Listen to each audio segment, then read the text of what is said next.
The faint sound of bubbling soda fizzed in the corner of the Carter garage. Ryan Carter, resident high school geek and self-proclaimed science whiz, stared at the foam spewing out of his latest concoction. "This is it," he muttered. "The next billion-dollar idea, atomic fizz cola. Patent pending." The soda geyser shot up like a rocket, splattering everywhere. His mother's cherished vintage convertible took the brunt of the sugary assault. Ryan froze, holding a now-empty soda bottle in one hand and a clipboard in the other. "Ryan," his mom's voice carried from the house, "not again," he groaned, frantically wiping down the car with an old gym shirt. Before he could finish, his attention was caught by the television in the corner of the garage. A breaking news alert flashed across the screen. Horizon Pines, their sleepy little town, was suddenly the center of national attention. Footage rolled of glowing green puddles seeping into storm drains and a raccoon dragging a dumpster lid with what appeared to be superhuman strength. The words "Jesus Laboratories chemical spill" scrolled ominously across the bottom. Ryan watched as reporters speculated about the environmental impact. Some scientist in a lab coat reassured the public that the chemicals were non-toxic and well-contained. A short pause followed before the scientist admitted, "Though, we're still conducting tests." "Non-toxic, my butt," Ryan mumbled, noting how the raccoon seemed to be bench-pressing a trash can in the background. The spill was all anyone could talk about the next day at Horizon High. Ryan's best friend, Elena Torres, leaned against his locker with her arms crossed. Her jet-black hair framed her skeptical face, a constant contrast to Ryan's disheveled mop and overeager grin. "Did you see that raccoon on the news?" she asked. "Yeah. That guy's lifting more than I can bench," Ryan replied. "Pretty sure it could bench more than the whole football team," Elena shot back. They both laughed, but the conversation ended abruptly when Chris Marlowe strutted down the hall. The school's resident golden boy, Chris had the swagger of someone who had peaked too early. "Out of my way, losers," Chris barked, shoving his way past. "Charming as ever," Ryan muttered. At gym class that afternoon, Chris took center stage during a pickup basketball game. It was the usual fare, Chris dunking on everyone and flexing obnoxiously. But then something strange happened. Chris leapt for a rebound, and instead of coming back down, he seemed to hover for a moment before slamming the ball through the hoop with a force that bent the rim. The gym fell silent. "What the heck was that?" someone whispered. Chris grinned. "Just raw talent, baby." Ryan caught Elena's eye. She wasn't buying it, and neither was he. That night, Ryan lay in bed replaying the moment over and over. He couldn't shake the feeling that Chris's raw talent had something to do with the Jesus spill. He reached for the lamp, but before his hand touched it, the bulb flickered to life. Ryan froze. "Did I just?" He waved his hand experimentally. The lamp blinked on and off. Panic set in as he jumped out of bed, rushing to his garage. He grabbed a metal rod and held it up. Sparks flew between his fingers and the rod, a faint chemical smell filling the air. "Oh no. Oh no, no, no," he muttered. By the next day, it was clear that Chris wasn't the only one who had changed. More and more students began showing signs of strange abilities. Tanya, a quiet girl from AP Physics, accidentally sent a volleyball flying into the rafters without even touching it. Leo, a perpetually nervous kid, disappeared in the middle of a math test and reappeared 3 seats away. And then there was Elena. Ryan found her sitting on the bleachers after school, staring at her hands. "Something's wrong," she said as he approached. "What do you mean?" She held out her palm. A flicker of heat radiated from her skin, and a faint shimmer of light danced in the air. "That's not normal," Ryan said, trying to sound calm. "No kidding." Meanwhile, Chris wasn't wasting any time. By the end of the week, he had assembled a group of equally enhanced teens, calling themselves the Apexers. They made their debut by trashing the school cafeteria and challenging anyone who tried to stop them. Tanya flipped tables with her gravity manipulation. Leo used his camouflage to swipe phones and wallets. Chris, of course, was the ringleader, proclaiming that they were the future of humanity. Ryan and Elena kept their heads down, but it was clear they couldn't avoid the Apexers forever. That confrontation came sooner than expected. One afternoon, as Ryan and Elena walked home, they found themselves cornered by Chris and his gang. "Well, if it isn't the dynamic duo," Chris sneered. "I heard you two got a little upgrade." Ryan's hands began to spark involuntarily. "Leave us alone, Chris." "Or what?" Chris smirked, stepping closer. Elena raised her hands, and a burst of light erupted between them, blinding Chris and his crew long enough for her and Ryan to make a run for it. Over the next few days, Ryan and Elena decided they couldn't face the Apexers alone. They began reaching out to other students who had developed powers but didn't share Chris's philosophy. First was Jamal, a shy but brilliant kid who discovered he could sense vibrations and see through walls. Then came Kelly, the star swimmer, who could manipulate water molecules. Together, they formed the Underdogs, a ragtag group with one goal: survive. Their first battle against the Apexers was nothing short of chaotic. Ryan used his chemistry skills to create makeshift traps, like a foam explosion that temporarily immobilized Tanya. Elena blinded Leo mid-attack, and Jamal disarmed Victor by sensing his approach before he could strike. Though they managed to hold their own, it was clear the Apexers weren't going to back down. "We need to figure out where this is coming from," Ryan said after the fight. "You mean the spill?" Elena asked. "Yeah. If we can find out what Jesus was up to, maybe we can stop this before it gets worse." Little did they know, the worst was yet to come. Ryan, Elena, and the rest of the Underdogs gathered in Ryan's garage later that evening. Jamal tapped nervously on a workbench while Kelly leaned against a wall, her arms crossed. The tension in the room was thick, and no one seemed to want to be the first to speak. "We can't keep doing this," Ryan finally said, his voice heavy with frustration. "Every time we fight the Apexers, it's like they're getting stronger. Smarter. If we don't figure out what's causing all of this, and fast, this whole town's going to turn into a war zone." "I hate to say it, but he's right," Elena added, glancing around at the group. "Chris isn't just going to stop because we're putting up a fight. He's convinced this is some kind of survival of the fittest competition, and we're in his way." Jamal cleared his throat. "I did some digging. Jesus used to publish research papers on experimental genetic therapies. But about 5 years ago, they suddenly went dark. No publications, no public data, nothing. Whatever they were working on, they didn't want the world to know about it." Ryan paced back and forth, sparks occasionally crackling at his fingertips. "If we can find out what they were hiding, maybe we can use it against them.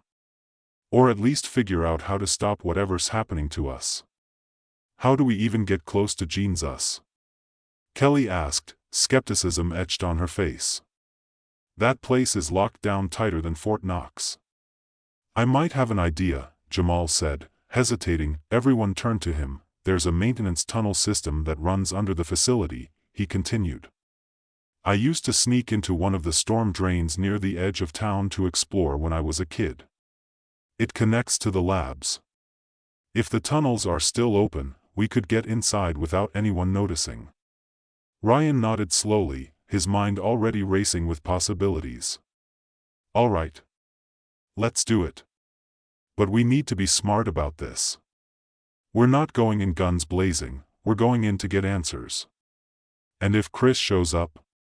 Kelly asked. "Then we fight only if we have to," Elena said firmly. "But right now, information is more important than revenge."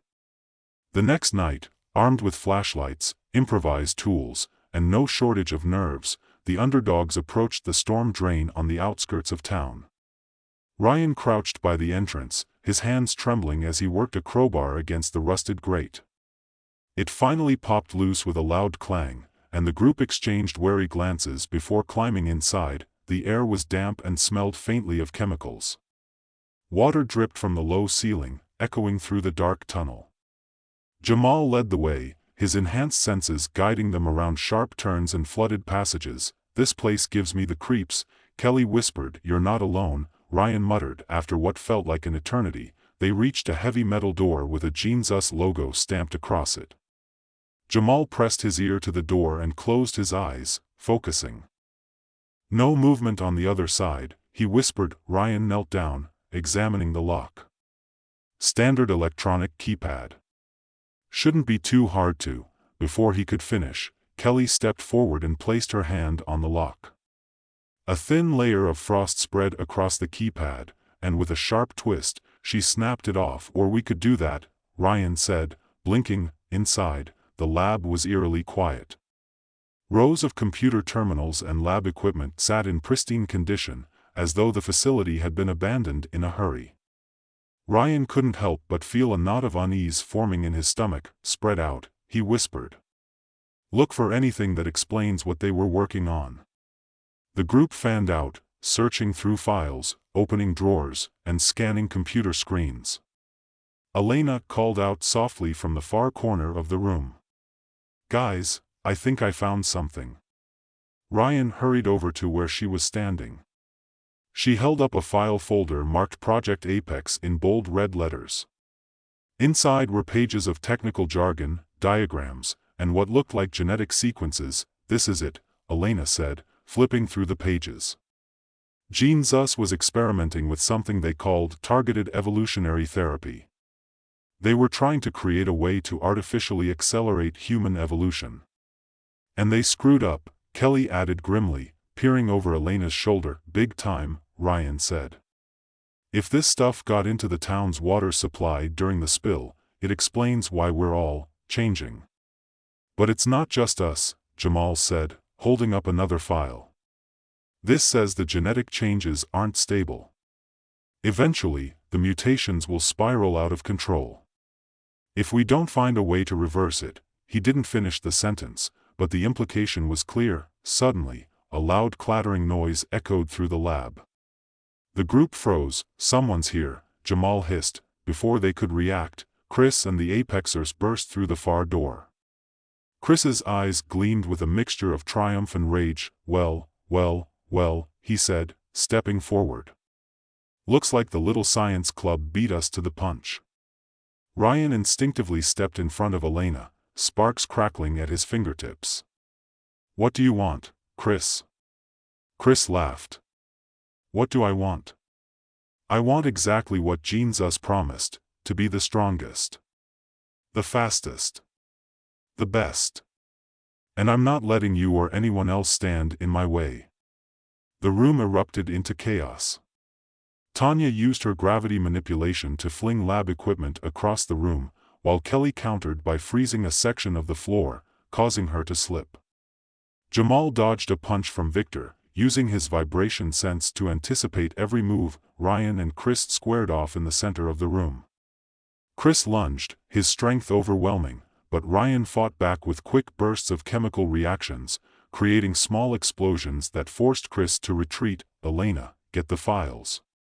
Ryan shouted, holding his ground. Elena grabbed the documents and stuffed them into her bag. We've got what we need, let's go. The underdogs scrambled toward the exit, but Chris wasn't about to let them escape without a fight. With a roar, he lunged for Ryan, grabbing him by the collar and lifting him off the ground. You think you're a hero, Carter? Chris sneered. You're just a bug waiting to be squashed.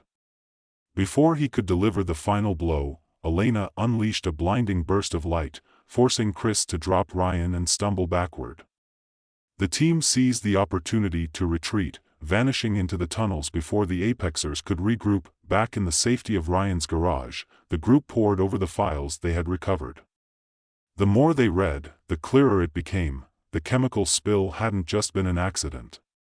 Gene Zus had been conducting illegal experiments, and when things went wrong, they had tried to cover it up. But there was one glimmer of hope buried in the documents, a formula for an antidote. It's incomplete, Ryan said, scanning the pages. But if we can get into Gene Zus's main facility, I might be able to piece it together. Elena placed a reassuring hand on his shoulder. Then we go back. And this time, we finish it. The night stretched on as the group sat in Ryan's garage, the weight of their discovery sinking in. The antidote was their only shot, but breaking into Gene Zus's main facility was a gamble none of them could ignore. Elena leaned back in her chair, her eyes closed, a tired hand rubbing her temple. "We can't wait too long," she said finally. "The longer we let this stuff mess with us, the harder it'll be to reverse. If we're already seeing people lose control," she trailed off, her voice heavy with unspoken fears. Ryan nodded, his hands fidgeting with the scattered pages of formulas and diagrams. The spill was just phase 1. If GeneZA still has active labs, who knows what else they're working on. We're not just fixing this for us, we're stopping them before they make things worse. Jamal looked up from the maps he'd been studying. "I found a blueprint of their headquarters," he said, sliding it across the table. "There's a secondary access point through a supply entrance. Fewer guards. Fewer cameras. We'll need to move fast, though. If they catch us, they won't," Elena said, her voice firm. "We're not letting them." Kelly paced near the doorway, her frustration barely contained. "It's not just GeneZA or Chris we're up against. We're running out of time. I can feel it, like something inside me is unraveling." Ryan met her eyes. "Then we fix this. Together." The plan came together quickly, though none of them felt fully ready. As dawn approached, they stood outside the imposing GeneZA facility, hidden behind the overgrown brush that bordered the chain-link fence. The building loomed against the horizon, its sleek, glassy surface reflecting the first light of day. Elena adjusted her backpack, her face set with quiet determination. "Jamal, you're up." He nodded, stepping forward and pressing his hand to the ground. Closing his eyes, he focused, feeling the faint vibrations of the guards' movements beyond the fence. "2 on the east side," he whispered. "Walking a predictable loop. We've got a 30-second window to slip through." Ryan pulled out a pair of wire cutters and went to work, quickly creating a gap in the fence. One by one, they slipped inside, their breaths shallow as they crept toward the side entrance. Jamal motioned for them to stop, raising his hand as a guard's footsteps approached. When the coast was clear, they darted to the door. Kelly placed her hand over the electronic lock, frost creeping over its surface until it cracked. Ryan pushed the door open, and they were inside. The interior of the facility was eerily sterile, the fluorescent lights casting sharp reflections on the polished floors. The group moved quickly but cautiously, following Jamal's directions through the maze of corridors.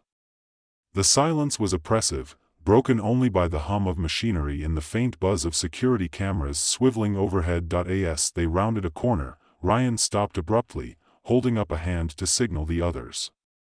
Ahead, 2 guards stood near a laboratory door, their voices low as they chatted. "Plan?"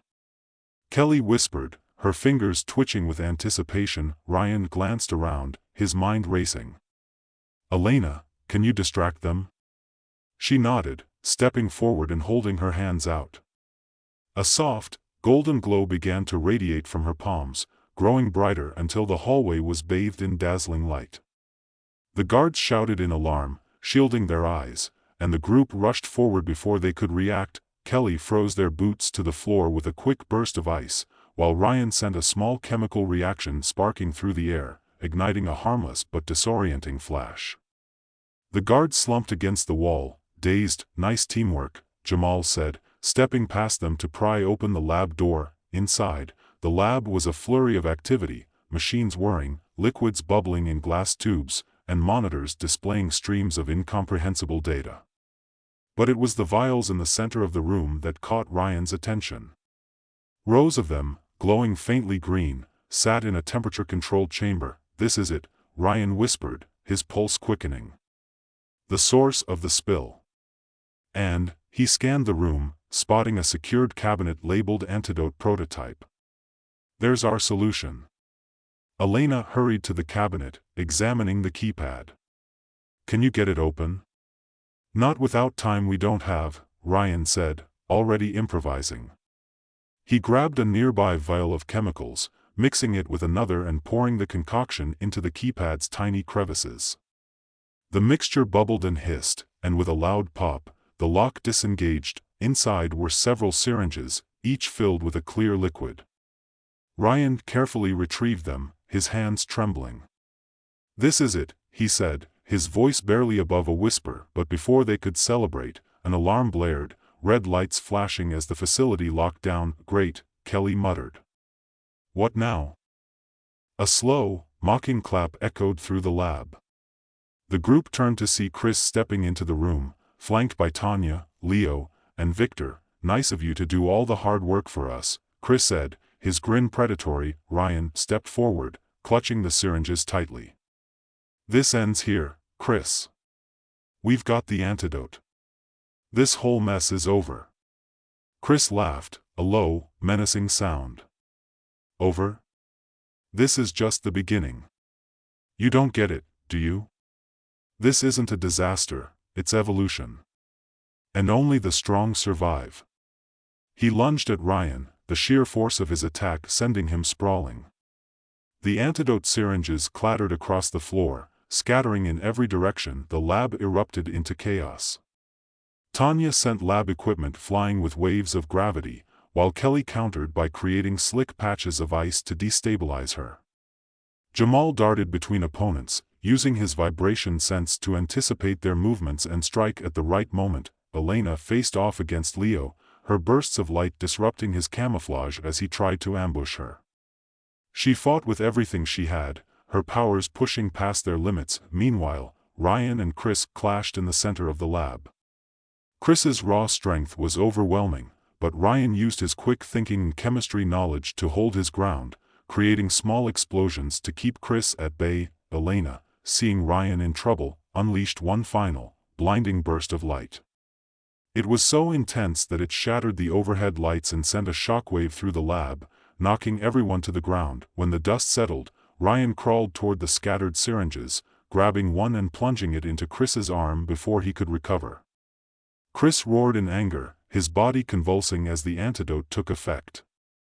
Slowly, his enhanced strength faded, leaving him weakened and gasping for breath. The rest of the Apexers retreated, dragging Chris with them. Ryan and the others slumped against the walls, exhausted but victorious. In the days that followed, the truth about Jesus was exposed.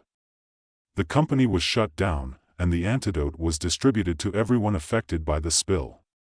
While some chose to give up their powers, others, like Ryan and Elena, chose to keep theirs, vowing to use them for good. As Ryan stood in his garage, tinkering with a new invention, he couldn't help but smile. For the first time in weeks, he felt hope. They had survived. They had won. But as he reached for a wrench, it floated gently into his hand on its own. Ryan's smile faltered. Maybe evolution wasn't finished with them after all.